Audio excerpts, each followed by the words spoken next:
going to apologize in advance if this is not in focus. Okay, so if you don't know me, or if you do and just kind of forgot, my name's Olivia. I'm a finance director at a nonprofit organization, and on my channel I talk about corporate life, owning a small business and running that small business, or just small businesses in general, and also just anything that comes to mind. Planning, career growth, potential for just pivoting. So today we're going to talk about imposter syndrome, and this will be a quick one, I promise. Now, imposter syndrome, if you don't know, is where you have worked and learned and achieved a certain feat, or you've gotten to a level where how you feel does not match what you're doing. So in my case, as a finance director, let's say I'm managing the entire finance department. I'm in charge of the finances for the organization, but I don't feel like this, but I would feel like I'm going to get found out because I don't know what the heck I'm doing. You know, I don't know how to manage people. I don't know how to manage millions of dollars. I don't know how to budget and do all of the things. Pay vendors, do all the things that happen in the finance department. And I live in this constant fear and feel consistently inadequate at doing the thing that I do, as a matter of fact, very well, but I just have this feeling of I can't do it. And or a feeling of I can do this, but I just can't do it well. I'm going to be very honest with you right now. It's going to feel like that. And you're going to feel like that, especially in the beginning of your career, because you don't really know what you're doing yet.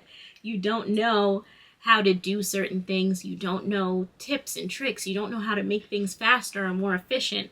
And you don't work as productively as you will as time goes on. Most of my 20s, I had imposter syndrome. I'm 31 now. It wasn't until recently that I just started feeling like I know what I'm doing. I know what I'm doing. I said what I said.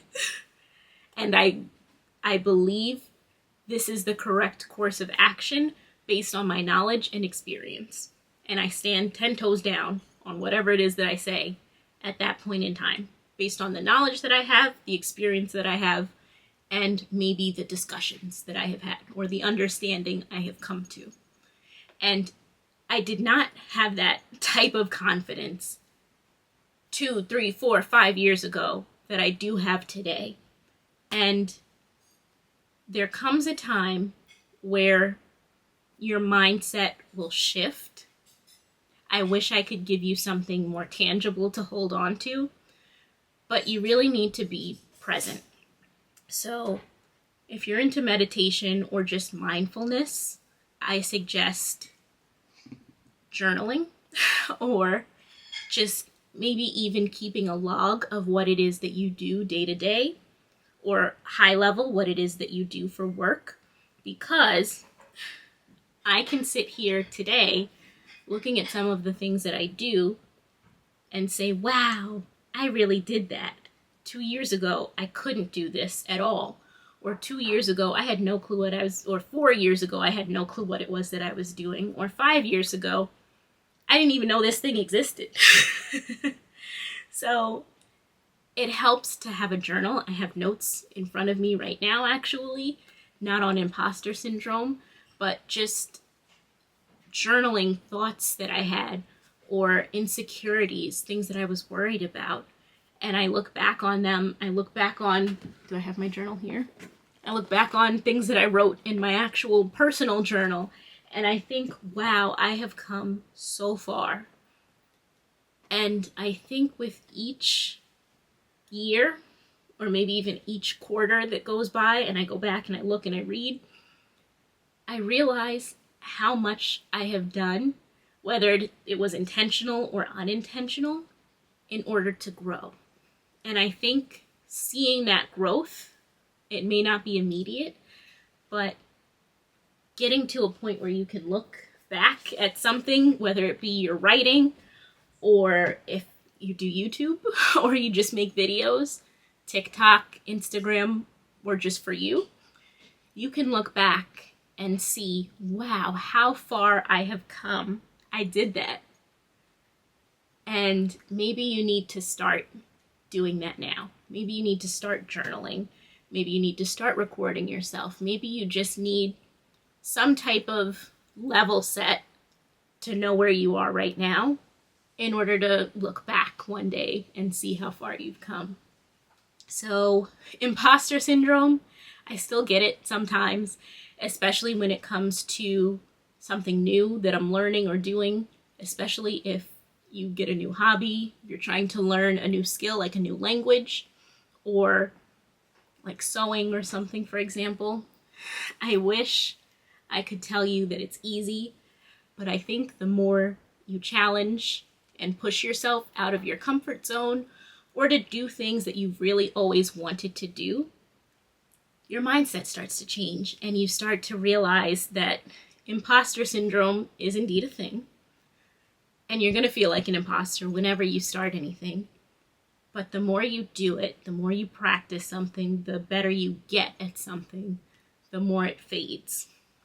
That's one thing. The second thing is I try and speak to myself the way that I speak to my friends.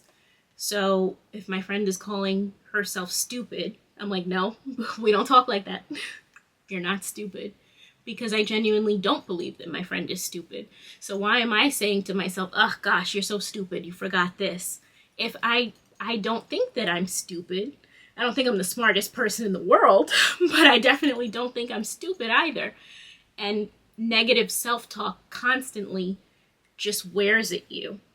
I don't know if you're in the natural hair community or you just observe from the outside like I do, how a lot of people were talking about self-deprecating natural hair YouTubers and how that negatively not only affects how they think of their hair, but how the community thinks of natural hair, whether it just be the Black community or whether it be the community at large. And the way that we speak about things brings truth to form.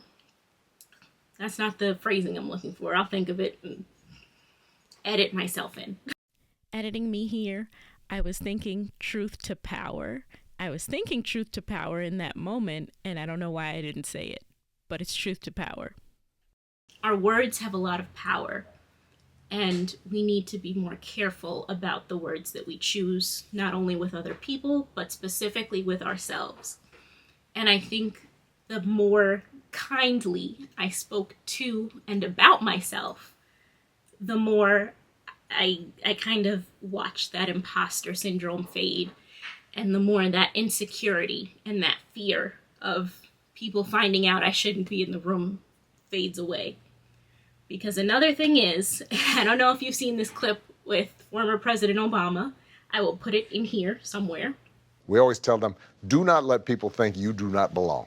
Because I promise you, once you sit at these tables, at these fancy places, with folks with fancy titles, and they got a big bank account, and you talk to them, and you go, oh, yeah, they ain't all that. Yeah.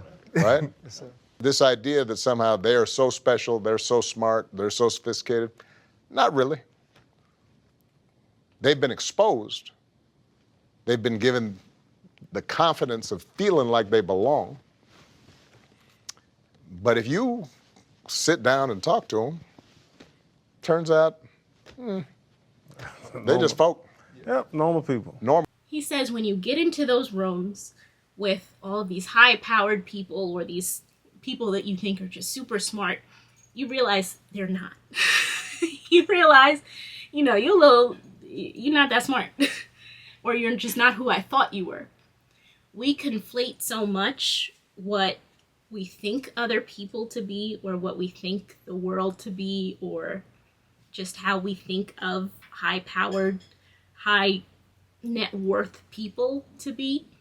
Some of them are dumb as a box of rocks, and they have failed up because they had money, they had power, they had resources that you and I or if you did, discount you, but you and I didn't necessarily have access to.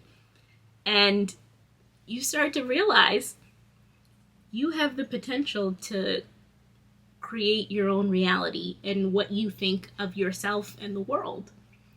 And that's something that you don't necessarily do or think to do in your 20s, that I now think of in my 30s and beyond, because as you age, you get more mature, you get more life experience, you think and see things very differently than you do in your 20s when you're young and dumb.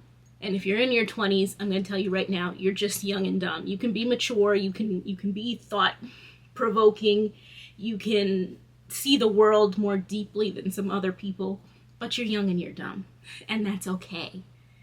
So be at ease.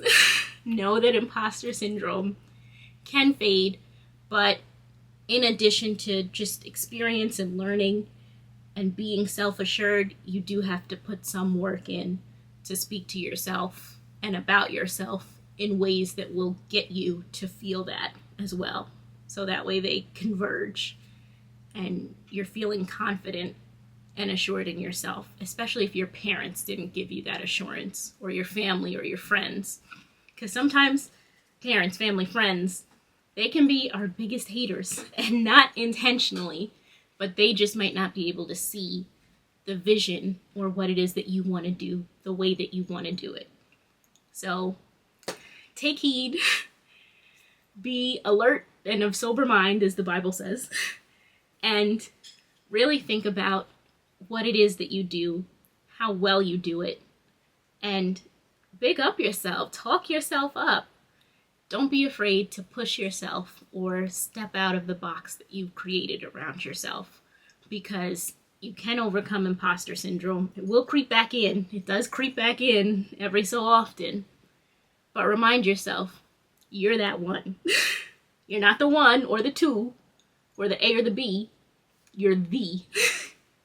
So thank you so much. Have a great one, and I'll see you next time. Peace.